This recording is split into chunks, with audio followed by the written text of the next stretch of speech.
Hoje vamos falar sobre a história do carnaval no Brasil. Isso mesmo, gente. Olha só, você sabia que o carnaval foi trazido ao Brasil pelos colonizadores portugueses? Pois é, gente.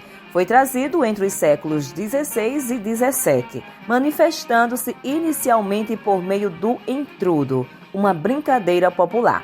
Com o passar do tempo, o carnaval foi adquirindo outras formas de se manifestar, como o baile de máscaras. O surgimento das sociedades carnavalescas contribuiu para a popularização da festa entre as camadas pobres. A partir do século XX, a popularização da festa contribuiu para o surgimento do samba, um estilo musical muito influenciado pela cultura africana e do desfile das escolas de samba, o evento que acabou sendo oficializado com o apoio governamental. Nesse período, o carnaval assumiu a sua posição de maior festa popular do Brasil. Mas eu falei sobre o entrudo, né, gente? Mas o que é o entrudo? O carnaval chegou ao Brasil por meio dessa prática, uma brincadeira muito popular em Portugal. Essa prática estabeleceu-se no Brasil na passagem do século XVI para o século XVII e foi muito popular até o século XIX, desaparecendo do país em meados do século XX por meio da repressão que se estabeleceu contra essa brincadeira. Mas o entrudo ele poderia ser realizado de diversas maneiras, como manifestações de zombarias públicas. A forma mais conhecida era o jogo das molhadelas. Uau! Molhadelas, gente, realizado alguns dias antes da quaresma e que consistia em uma brincadeira de molhar ou sujar as pessoas que passavam pela rua. Poderia ser realizado publicamente, mas também poderia ser realizado de maneira privada. O jogo era se molhar mesmo, né? Era uma brincadeira assim super popular. Mas também temos os cordões, ranchos e marchinhas. Gente, mesmo diante dos obstáculos, as camadas populares não desistiram de suas práticas carnavalescas. No final do século XIX, buscando adaptarem-se às tentativas de disciplinamento policial, foram criados os cordões e ranchos. Os primeiros incluíam a utilização da estética das procissões religiosas com manifestações populares, como a capoeira e os Zé Pereiras, tocadores de grandes bumbos. Os ranchos eram cortejos praticados principalmente pelas pessoas de origem rural. As marchinhas de carnaval, minha gente, surgiram também no século XIX, destacando-se a figura de Chiquinha Gonzaga, bem como sua música O Abre Alas. Vocês lembram? O abre alas que eu quero passar. O abre alas que eu quero passar.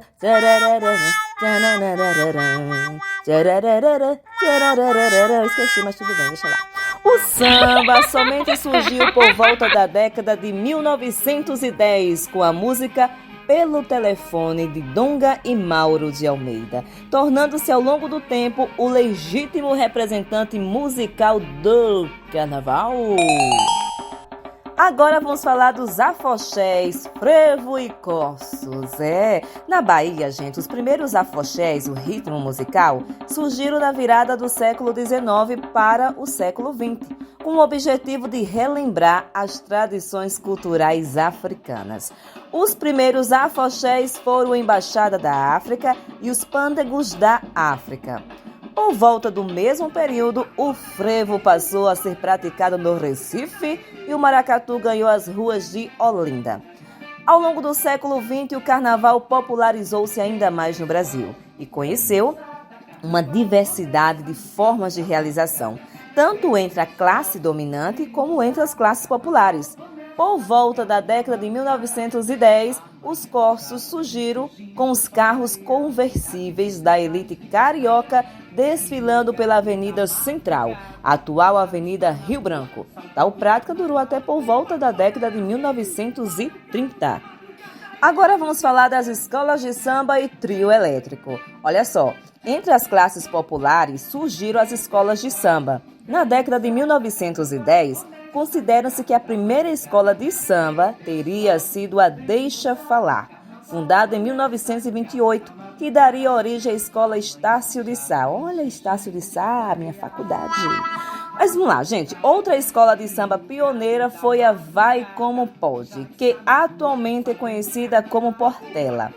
As escolas de samba eram o desenvolvimento dos cordões e ranchos, e a primeira disputa entre elas ocorreu no Rio de Janeiro em 1931. Em 1950, na cidade de Salvador, Bahia, o trio elétrico surgiu após Dodô e Osmar utilizarem um antigo caminhão para colocar em sua caçamba instrumentos musicais por eles tocados e amplificados por alto-falante, desfilando pelas ruas da cidade. Eles fizeram um enorme sucesso. Todavia, o nome trio elétrico somente foi utilizado um ano depois, quando Temístocles Aragão foi convidado pelos dois. O trio elétrico conheceria transformação em 1979, quando Moraes Moreira adicionou o batuque dos afoxés à composição. Novo sucesso foi dado aos trio elétricos, que passaram a ser adotados em várias partes do Brasil. Em 1984, foi criada no Rio de Janeiro a Passarela do Samba, ou Sambódromo, sob o mandato do ex-governador Leonel Brizola. Com um desenho arquitetônico realizado por Oscar Niemeyer, a edificação passou a ser um dos principais símbolos do carnaval brasileiro. O Sambódromo cedia os desfiles das escolas de samba do Rio de Janeiro. Pois é, meus amores, eu espero que vocês tenham gostado do resumo da história do carnaval no Brasil. Olha só. Cheiro no coração de cada um de vocês. Até o próximo quadro. Você sabia?